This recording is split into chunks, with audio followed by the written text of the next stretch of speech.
राधे राधे सभी को। आज की कहानी नैतिक मूल्यों पर आधारित है। कहानी है एक बंदर और एक मगरमच्छ की। एक बार की बात है, एक घने जंगल में नदी के किनारे एक बड़ा फलदार पेड़ था। इस पेड़ पर एक चतुर बंदर रहता था जो रोज ताजे फल खाकर अपना पेट भरता था। नदी में रहने वाला एक मगरमच्छ जिसका नाम मोटू था, अक्सर बंदर से मिलने आता था और बंदर उसे भी फल खिलाता। धीरे धीरे वे अच्छे दोस्त बन गए।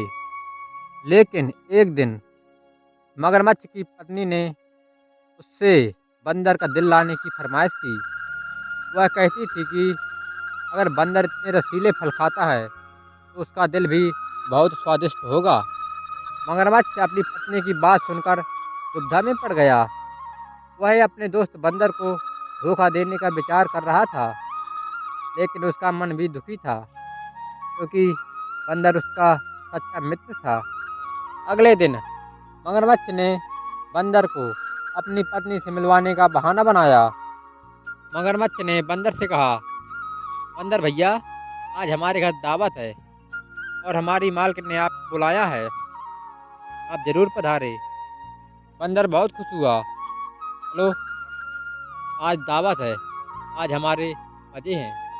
बंदर जो स्वभाव से भोला और दयालु था, तुरंत तैयार हो गया। जैसे ही वे नदी के बीचों बीच पहुंचे, मगरमच्छ ने अपनी योजना का खुलासा किया। बंदर चौंक उठा, लेकिन उसने तुरंत अपनी बुद्धि का प्रयोग किया। बंदर ने होशियारी से जवाब दिया, ओहो, मैं तो अपना दिल पेड़ पर ही छोड़ आया। बंदर ने कहा, मुझे वापस पेड़ पर ले चलो। बंदर ने कहा, मुझे वापस पेड़ पर ले चलो ताकि मैं अपना दिल वापस ले आऊं। मगरमच्छ तो थोड़ा सीधा साधा था, बंदर की बातों में आ गया और उसे वापस पेड़ तक ले गया। जैसे ही पेड़ के पास बंदर पहुंचा, बंदर फुर्ती से पेड़ पर चढ़ गया और मगरमच्छ से बोला, तुम मेरे सच्चे दोस्त थे, लेकिन तुमने धोखा देने की कोशिश की। दिल तो हमेशा शरीर में ही होता है। ये तो मैंने तुमसे बचने के लिए कहा था। दिल मेरा पेड़ पर है। मगरमच्छ को अपनी गलती का एहसास हुआ और वह शर्मिंदा भी हो गया।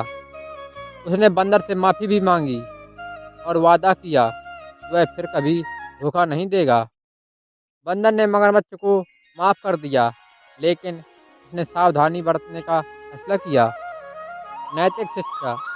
यह कहानी हमें सिखाती है, धोखा देना कभी भी उचित नहीं होता है और सच्ची दोस्ती का कोई मूल्य नहीं होता है, वह बहुमूल्य होती है। धन्यवाद।